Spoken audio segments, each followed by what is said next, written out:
Two men were taunting the royal guard, filming him, testing him, trying to make him break. A handful of tourists watched from behind the ropes. Security stayed back, following protocol.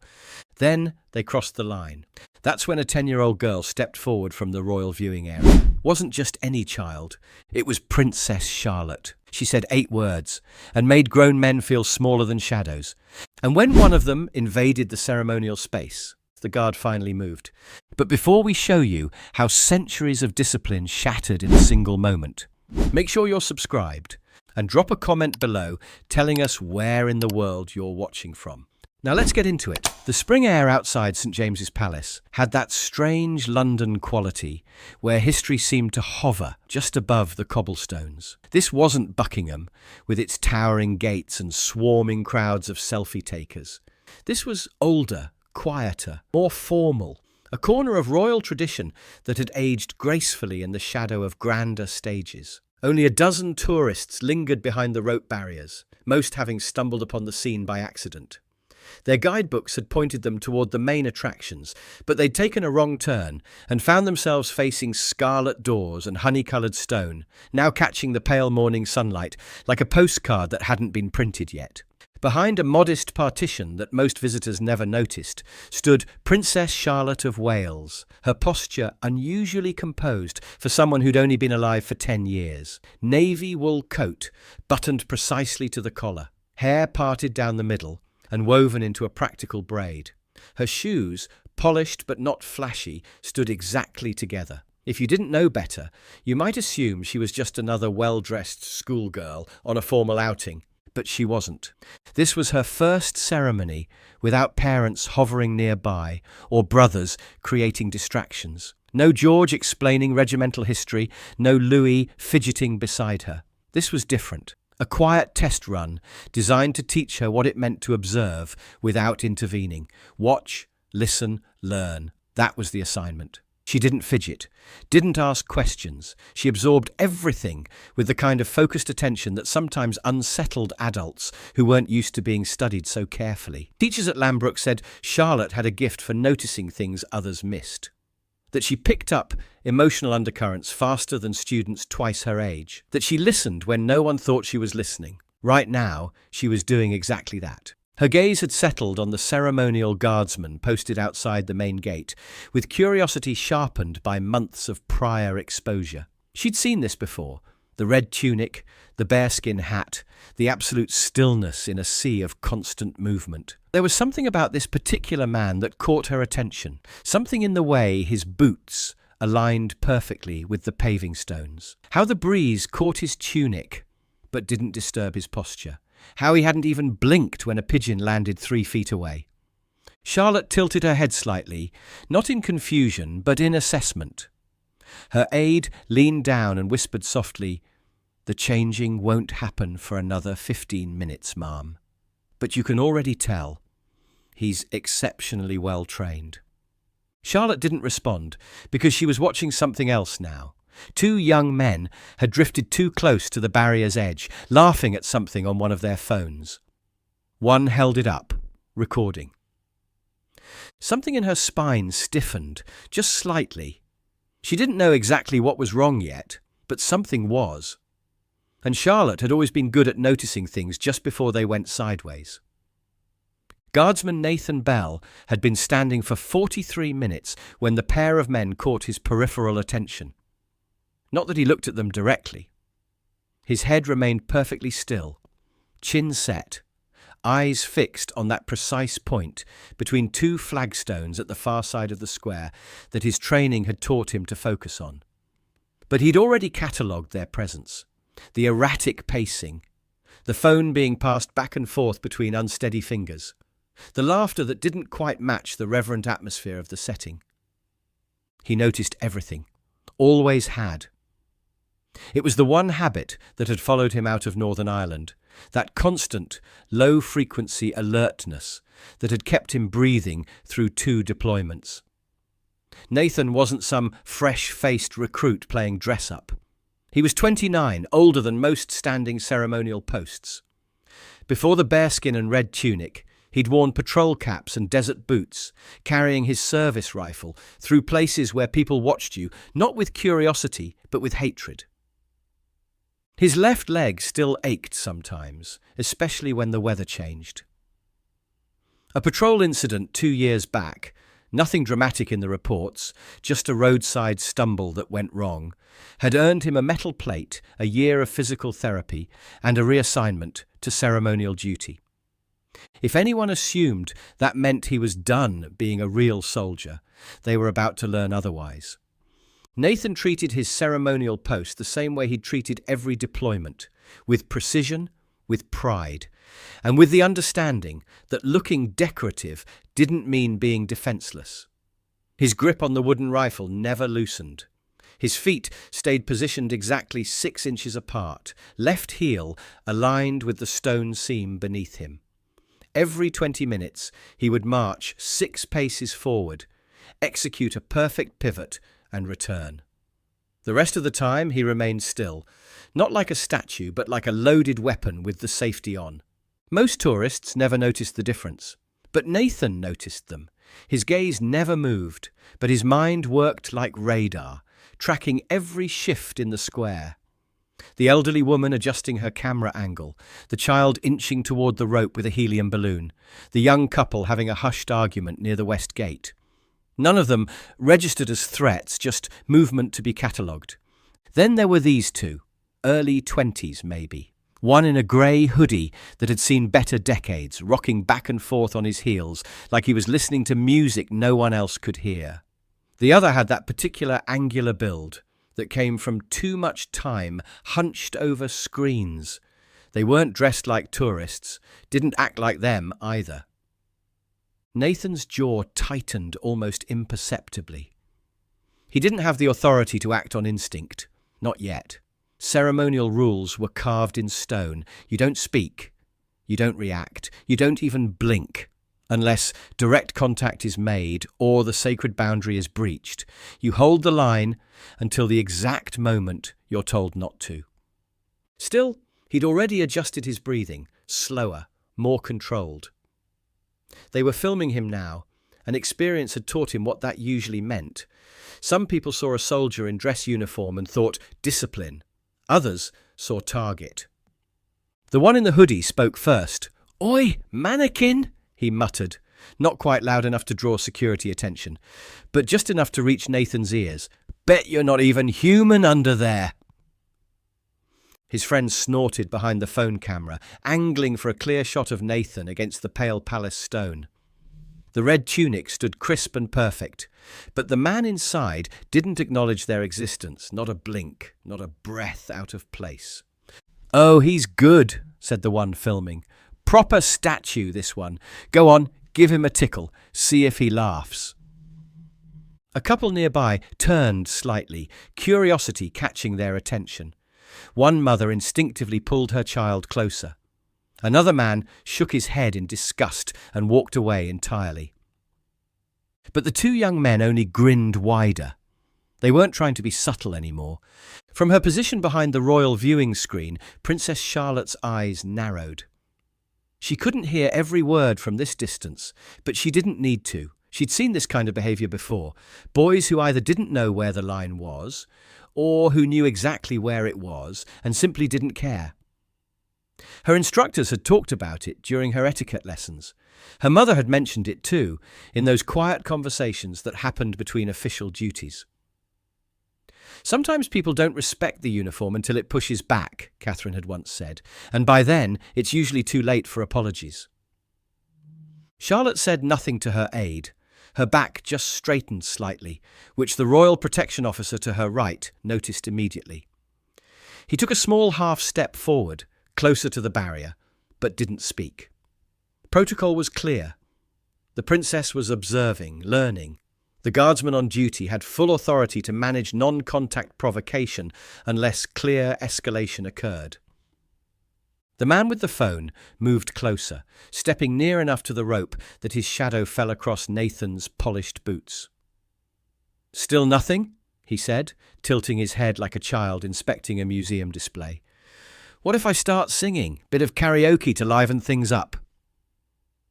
He launched into an off-key rendition of Rule Britannia, swaying back and forth in exaggerated time. His friend laughed so hard he nearly dropped the phone. "Look at him! Not even a twitch! Do they train you to be this boring?" More tourists began drifting away now, shaking their heads and murmuring to each other.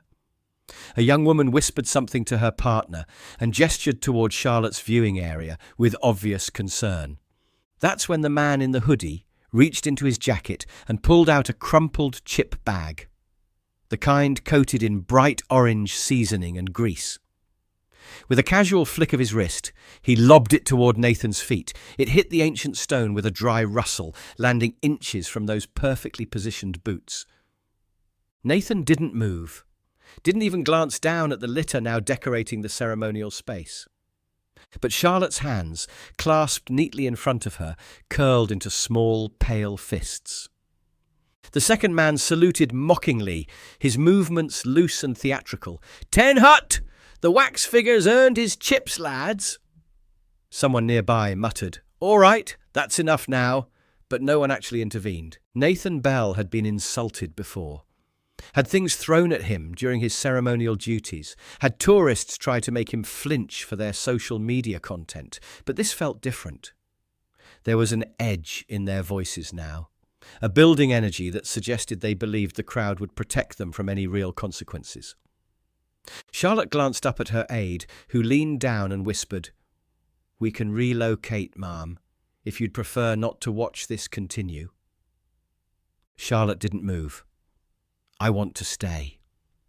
She wasn't just watching the guardsman anymore, she was watching the space around him, that invisible boundary between duty and disgrace.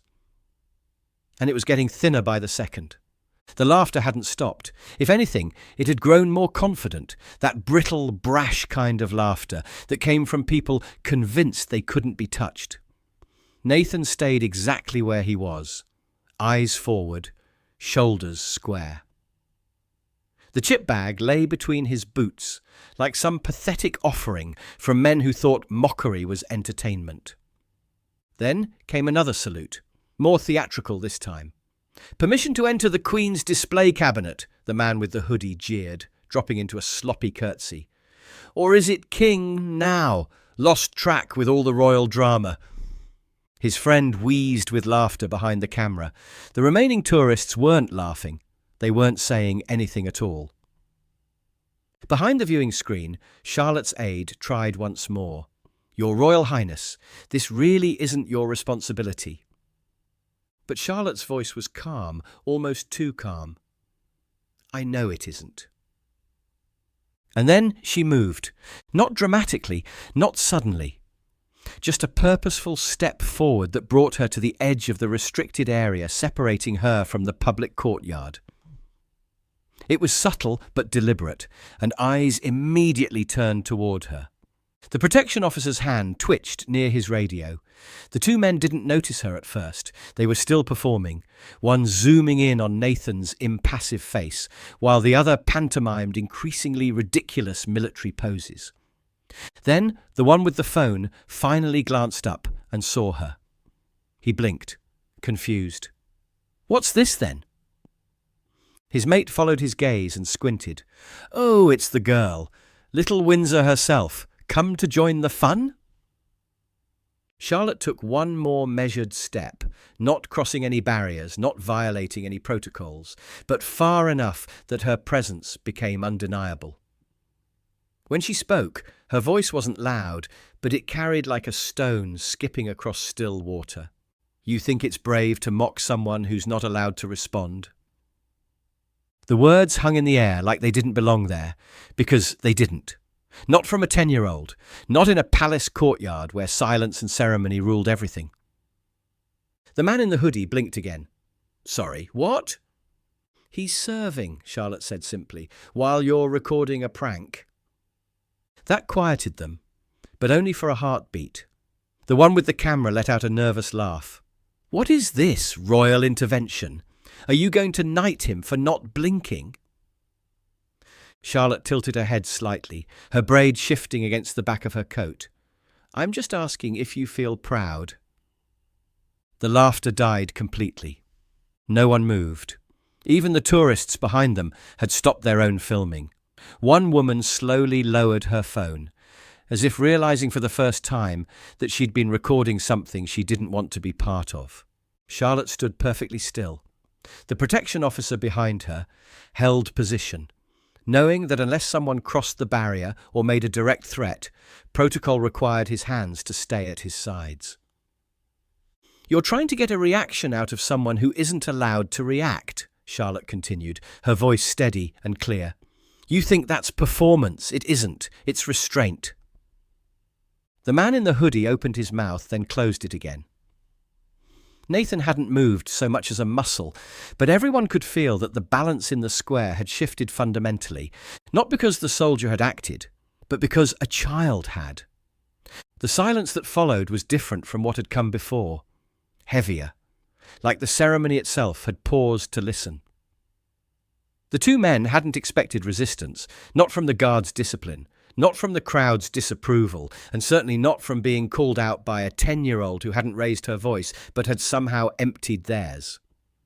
That silence should have been their warning to leave. Instead, they laughed again. But it sounded wrong now, forced, like they were trying to refill a punctured balloon. The one with the hoodie tried to recover first. "You got spunk, princess. Shame you're standing up for a cardboard cutout." His friend chimed in, less confident than before. "We were just having a bit of fun. No harm done." Charlotte didn't answer this time. Her silence was firmer than her voice had been, and somehow more final. More tourists began backing away. Parents herding children, couples exchanging glances and edging toward the gates. The atmosphere had shifted past uncomfortable into something that felt genuinely dangerous. Then the line was crossed, literally. The man in the hoodie stepped back, reached into his jacket again, and pulled out a half-empty plastic bottle of lemon soda, shaken, distorted, cap loose and fizzing. He grinned at his mate. "Bet this'll get him to flinch." Charlotte's hands tensed at her sides. Her protection officer's hand moved closer to his radio. Not to call yet, but ready. The bottle flew in a lazy arc, spinning once before landing with a wet slap just inches from Nathan's boots. Yellow liquid splashed across the ancient stones, staining them with sticky sweetness. Nathan Bell didn't move, didn't even glance down at the mess, now decorating the ceremonial space he was sworn to protect. The man's friend gave an uneasy laugh. "Well, now he smells like lemon, doesn't he?" No one laughed with him. And maybe that's why he did what came next, and because silence to men like him felt worse than resistance. He reached forward, grabbed the rope barrier with both hands, and before his friend could stop him, stepped over it with theatrical flourish. "I'll just adjust his hat for him then, since no one else is allowed to touch him." He took one full stride into the sacred ceremonial space. That was all Nathan needed. He moved like a switch had been flipped. Sudden but controlled, a burst of precisely trained energy from someone who'd spent years learning exactly how much force was necessary. No warning, no hesitation. He pivoted forward, rifle still cradled in his left hand, and his right shoulder drove into the man's center mass with surgical precision. The intruder hit the stone hard, air knocked from his lungs in a single guttural gasp. The bottle rolled from his hand, fizzing and spinning across the courtyard. Nathan turned immediately, placing his body between Charlotte and the downed man. His eyes, shadowed beneath the bearskin hat, locked onto the second heckler with absolute clarity. The friend froze, caught between loyalty and the dawning realization that they'd lost control of their performance entirely. Then, stupidly, he tried to run. He didn't make it 2 steps before Nathan cut him off without even touching him, just positioning his body and lowering his rifle to create an impassable barrier. The man skidded to a stop like he'd hit an invisible wall, and then came the sound everyone had been unconsciously waiting for, sirens wailing from the direction of the west gate. Two security officers sprinted across the courtyard, one already speaking urgently into his radio, the other hand raised toward the scattered crowd. "Step back from the barriers!" Parents lifted children. Elderly couples moved with surprising speed. Phones were raised now, not to provoke, but to document, to bear witness. The man on the ground groaned, trying to push himself upright. Nathan placed one boot just inches from his wrist, not pinning him, but making the boundary crystal clear. The second man raised his hands in surrender, finally understanding that this wasn't a game anymore. In the midst of it all, Princess Charlotte stood perfectly still. Her security officer stepped forward now, one hand gently touching her shoulder, but she didn't shrink or cry or run from what she'd witnessed. She just looked at Nathan Bell with something that might have been pride or gratitude or simply recognition. One person acknowledging another who'd done exactly what needed doing. And Nathan, now surrounded by palace security and armed officers, gave the tiniest of nods. Not to say he was proud of what had happened, but to confirm that he'd done what was necessary. The line had been crossed, and he'd defended it, not with words, but with decisive action wrapped in professional restraint. The courtyard settled into a different kind of silence, not the ceremonial quiet of before, but the heavy stillness that follows when something fundamental has shifted. It wasn't peaceful exactly, but it was resolved.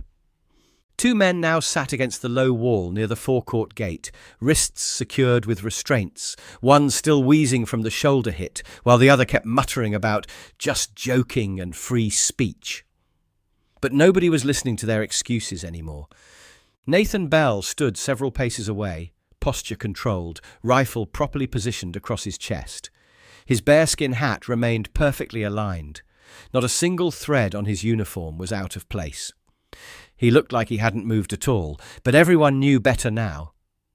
A Royal Protection Commander arrived with two aides, received a quick briefing from the responding officers, then turned to the guard who had, moments earlier, shattered centuries of ceremonial silence. "Name?" "Guardsman Nathan Bell, sir." "Report." Nathan's answer was immediate and precise. Two civilians breached the ceremonial boundary and advanced toward a member of the royal family. One made threatening movement. I neutralized the threat using minimal necessary force. The commander's expression tightened. "Which family member?" "Her Royal Highness, Princess Charlotte of Wales." The effect was immediate and visible. Even the restrained men turned toward Charlotte now, pieces finally clicking into place. One of them blinked rapidly. "Wait, her? That's actually—" Someone near the rope barrier whispered what they were all starting to understand. "That's the princess, the king's granddaughter." Phones that had been raised to record slowly lowered as the mood shifted from spectacle to something approaching reverence. Not because of royalty alone, but because everyone present sensed they'd witnessed something significant, and they'd been part of it. The commander gestured for the detained men to be removed. As they were led away, one tried a final defense. "She didn't say who she was. We didn't know." "No one's asking if you knew," the responding constable replied quietly. "Only what you did." As the group disappeared toward the rear gates, the courtyard began breathing again. Tourists whispered among themselves, but no one laughed. A mother hugged her child closer. A man who'd spent the entire ceremony fiddling with his camera settings now held it unused at his side, looking uncertain about what to do next. The commander turned back to Nathan. "Resume post. Incident logged. Full inquiry to follow." "Yes, sir." Nathan returned to his assigned position by the gate. He didn't look toward Charlotte, but he didn't need to. She was already watching him, and in the space between them, wide, silent, unspoken, was an understanding that respect didn't need volume to be heard, it just needed to be earned. The aftermath unfolded with the controlled efficiency that suggested extensive training in managing exactly this type of incident. Officers dispersed. Statements were taken. Evidence was photographed. The ancient machinery of royal protocol adapted seamlessly to accommodate what had happened, processing it without drama or unnecessary attention. Princess Charlotte remained at her observation post, expression unreadable, but posture unchanged. When a tourist, a gentle-looking man with an Irish accent, subtly raised his phone to capture a photo of her, her protection officer intervened with a polite but firm hand gesture. "No photos, please." The man nodded respectfully and lowered his device. Charlotte didn't flinch at the brief moment of attention. She'd been watched her entire life, but this felt different. Not because of what had happened to her, but because of what she'd chosen to witness and what someone else had chosen to do in response. She stepped to the front edge of the viewing partition, placing herself directly in Nathan's line of sight. She didn't curtsy or wave or make any grand gesture. She simply looked up at the man who had defended both her and the principles they both served and said clearly, "Thank you for your duty."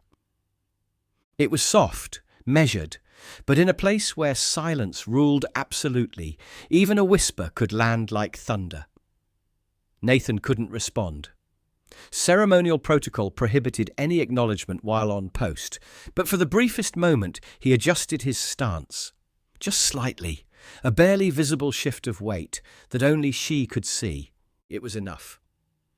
Charlotte stepped back beside her aide, who exhaled slowly and whispered, "That was perfectly said, ma'am." "I didn't plan it," Charlotte replied. "Sometimes the best things aren't planned," her aide murmured back. The drive back to Kensington Palace was quiet in the way that follows significant events. Not awkward, just thoughtful. Charlotte sat in the rear seat, watching London blur past through tinted windows, while her aide occasionally flipped through files but said nothing. The story would arrive ahead of them, as stories always did in their world. Princess Catherine was waiting at the palace's side entrance when their vehicle pulled through the rear archway, her expression calm but alert, in the way that meant she'd already been briefed. She guided Charlotte gently inside to one of those neutral rooms where serious conversations happened away from staff and cameras. "Tell me what happened," Catherine said simply, settling across from her daughter. Charlotte didn't dramatize or inflate. She just told the truth about the harassment, the mockery, the moment she stepped forward, the decisive action that followed. Her voice remained steady throughout, her pace measured. When she finished, Catherine waited before responding. "You shouldn't have spoken without clearance. That wasn't part of your role today." Charlotte nodded once. "I know." "But you spoke well, and you didn't escalate.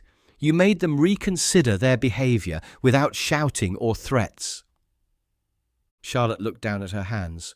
"I didn't like how they were treating him." "Neither did I," Catherine agreed quietly. After a pause, she added, "Your grandfather wants to speak with you later." Charlotte straightened unconsciously. "Is he angry?" "No," her mother said, and this time her smile was genuine. "He's curious." Charlotte didn't smile back, but she held her mother's gaze without flinching. For the first time that day, she looked just a little older than 10. The following morning at Wellington Barracks, Guardsman Nathan Bell stood at attention in an administrative office, bearskin hat tucked under his arm. Across the desk sat Captain Holloway, a weathered man who'd seen enough broken rules to know the difference between necessary and reckless. "Ceremonial post breach," Holloway said, flipping slowly through Nathan's file. "Left formation without command. Made contact with civilians. Broke at least 4 standing directives." "Yes, sir." "Any regrets, Bell?" "No, sir." "Even knowing it could mean reassignment? Demotion?" "No regrets, sir." Holloway closed the folder and leaned back.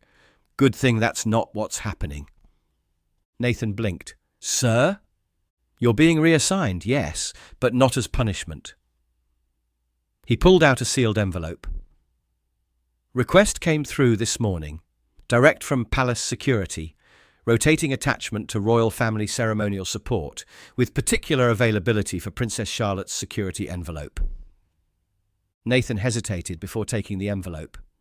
She asked for me by name.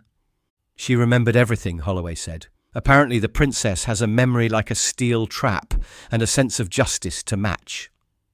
Nathan accepted the envelope, tucking it beside his hat. Thank you, sir.